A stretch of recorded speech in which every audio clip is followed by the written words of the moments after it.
Hi, my name is Kalo, and I'm here to talk about the issue of economic inequality. Economic inequality is growing in the US, which means that the rich are getting richer while the working class are struggling harder and harder to get by. Economic inequality isn't a new thing. It has existed since the start of this country. But at what point does inequality become a problem? What causes it? And what can be done to fix it? In this video, I will address these questions with evidence. So we know that inequality exists in our society, but is it a problem? The image that I am currently displaying would suggest so, showing the large difference between the average 1% salary and the average worker's salary, which is $1,101,089 compared to $33,751. At the same time, many people are struggling simply to earn enough money for basic necessities like housing. In this video, we see how a couple with a combined annual income of over $100,000 is barely getting by renting an apartment in San Francisco. Between me and my partner, we make anywhere between $100,000 and $110,000 a year, and that's considered low income here.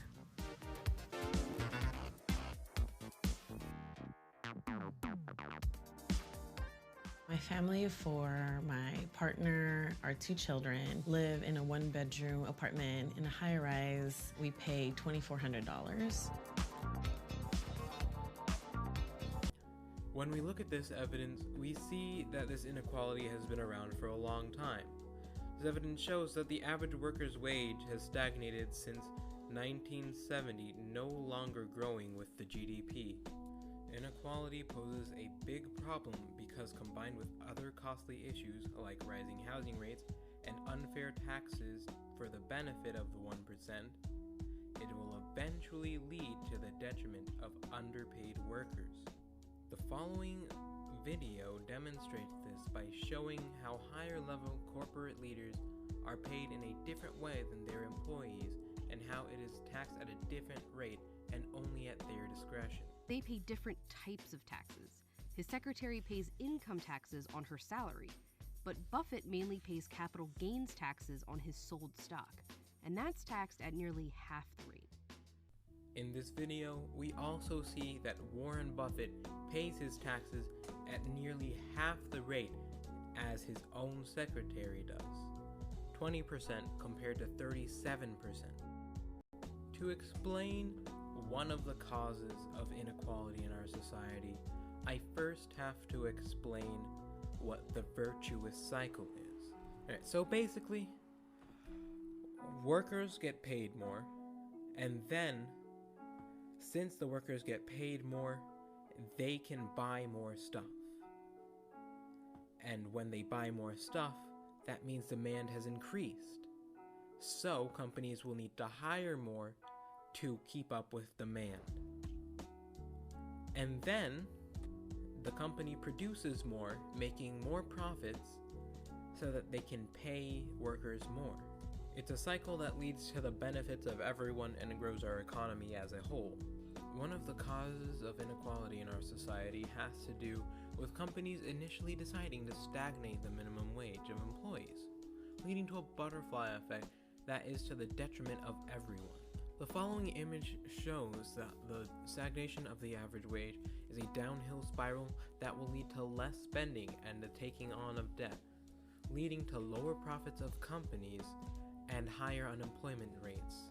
This is important to understand because if nothing changes, soon enough we could have another economic crisis on our hands, leading to many people becoming displaced without homes or any way to come out of poverty in our society.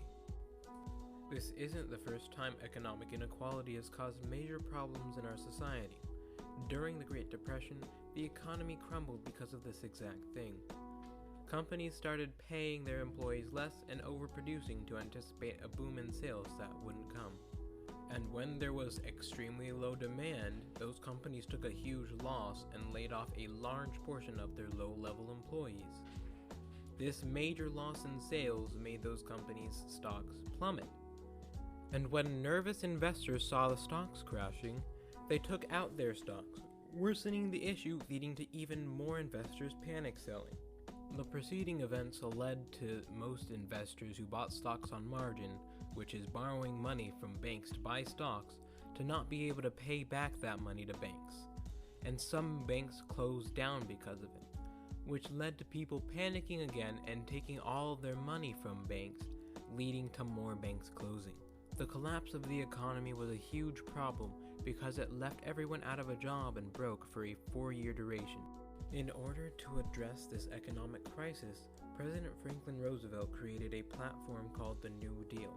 The goal of the New Deal was to bring an end to the Great Depression, help the people affected by it, and then put policies and agencies in place so that this kind of thing could never happen again. Some of the programs created were the Social Security Administration, Bank Insurance, and Civilian Conservation Corps. They were intended to help bring American life back to normal and keep it that way, even if something similar to the Great Depression happened again. Especially Social Security, which, when it works properly, assists those who need help due to unfortunate circumstances. Understanding what happened in the past is key to understanding what we need to do today about inequality. One possible solution would be to make the minimum wage increase with inflation so that workers don't have to accrue as much debt to live properly. If we compare these two graphs with similar starting and ending dates, we can see that as the minimum wage separates itself from the growth of inflation, the amount of debt accrued drastically increases at a similar point.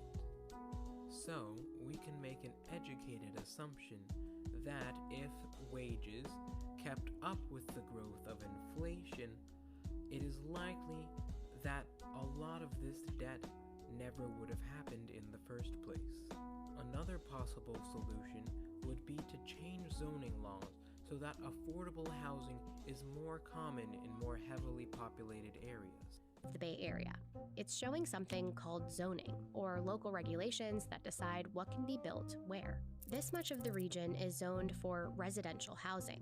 In blue are areas zoned to allow multifamily housing, while the areas shaded in pink are zoned for single-family housing only.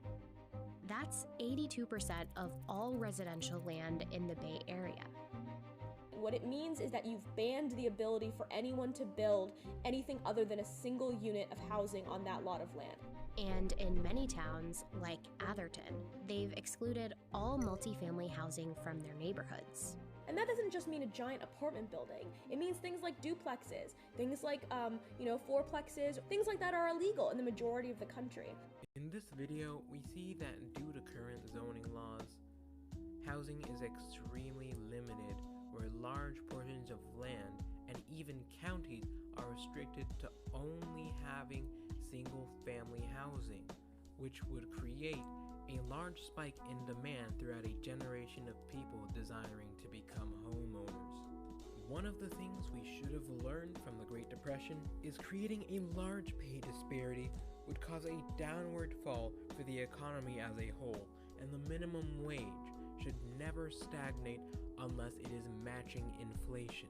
Something we can do differently today is pay our minimum wage workers a fair wage for all their hard work so that they can more easily provide for themselves and their family without having to get a second job or accrue debt. I did it. Yay. I'm gonna sleep now. Thanks for watching.